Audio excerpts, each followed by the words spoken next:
Hey Guru Nation, welcome back to the clinicaltrialsguru.com. Thank you very much for watching. Make sure you subscribe, make sure you like it, leave a comment, follow on all those social networks. So yesterday I did a video on how CRAs should prepare for monitoring visits, and the 5 different kinds of monitoring visits, right? Site selection visit, site initiation visit, interim monitoring visit, closeout visit. Right? That's 4, right? And then the 5th is a booster visit, or like a pre-audit visit, which we're not going to get into. So site selection visit, SSV, SIV, IMV, and closeout visit. So now we're going to do a video on how research clinics can prepare for monitoring visits. So probably the most nerve-wracking visit for a research clinic, especially a research naive research clinic or a research clinic that's not that experienced in clinical trials, is the site selection visit. Just talked to a client of mine who actually just had her first site selection visit, lost it, actually didn't get the study, which is rare because like you've probably heard me or even Chris say before, a site selection visit, if you already have a site selection visit scheduled at a research site, the study is yours to lose. The study, you already have the study, it's just a formality at this point. Now, you need to be prepared, okay? They're going to ask you for your SOPs, particularly your informed consent SOPs. They might ask you, as the research site, to explain your process of consent. They're going to go through the protocol with you. They're going to talk to your PI, so make sure your PI is there, even if it's just for 20 minutes during the protocol presentation part.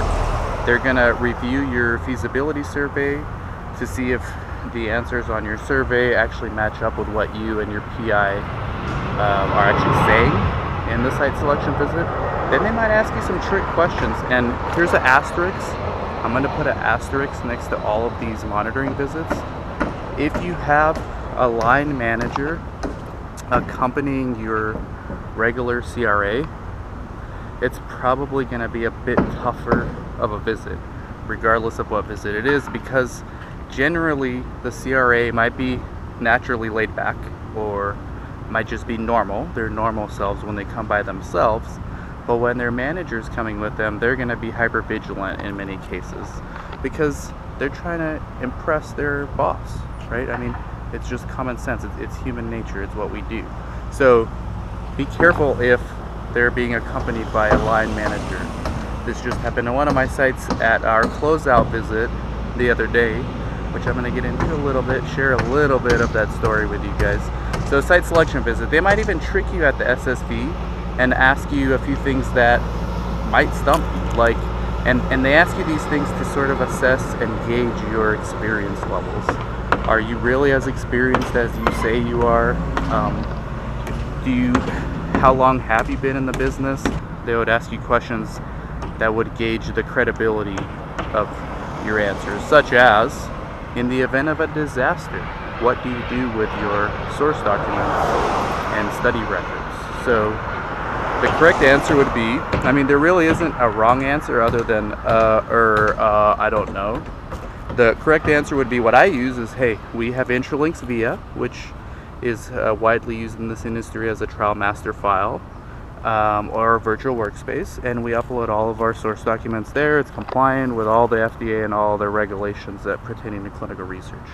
That's fine. They just want to see that you know how to answer these questions, because if you've been doing research for 1 or 2 years or longer, you probably have been asked this question and you're going to have a good response.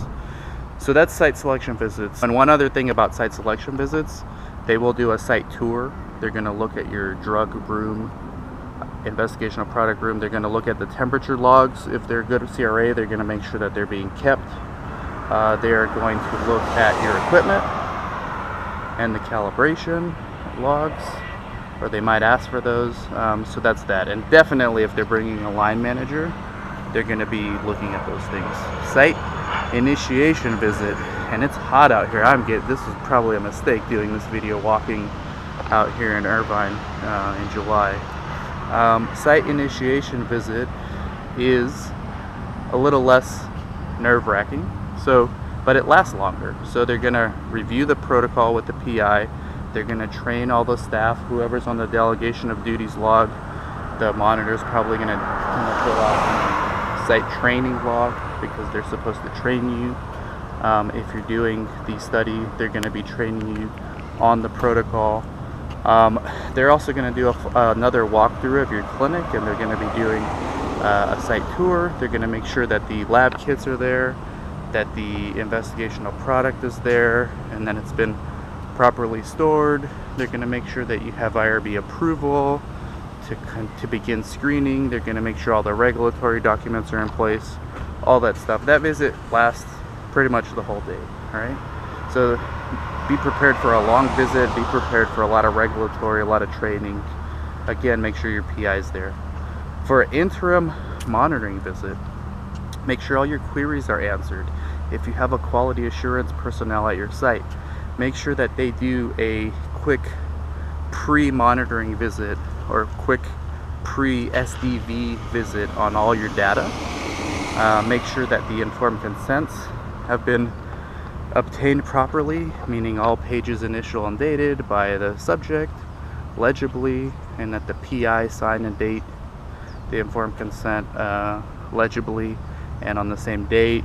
Make sure that the source documents, make sure that every item on each source document page has been filled out and nothing's left blank. Make sure that any subjects that you've randomized actually meet inclusion-exclusion criteria. Basically have someone at your site do a pre-monitoring visit. So that's what you can expect at an interim monitoring visit if you're the site. And make sure the PI is available, even if it's just 5 to 10 minutes at the end of the monitoring visit, so that the monitor can review the results of the monitoring visit with the PI and discuss any action items. There's always going to be an action item. Make sure that they have enough time to do that. Closeout visit, I'm going to do this one quickly. If the monitor's have been keeping up with the investigational product reconciliation, this should be easy. Just make sure all queries are answered. Database lock, make sure that IRB closeout letter has been obtained, notifying the IRB that the site is no longer going to be having any activity there. You're going to send back any IP, but the monitor is going to be doing that. Answer any outstanding queries. Closeout visits are relatively simple from the site perspective. The monitor really has most of the work at these visits. And be prepared to talk about your archiving process for your study records. So in a nutshell, around 8 minutes, and it's really hot out here, it's like 90 degrees, that's what you can expect for all the different types of monitoring visits if you're a research clinic. Thank you very much, Guru Nation.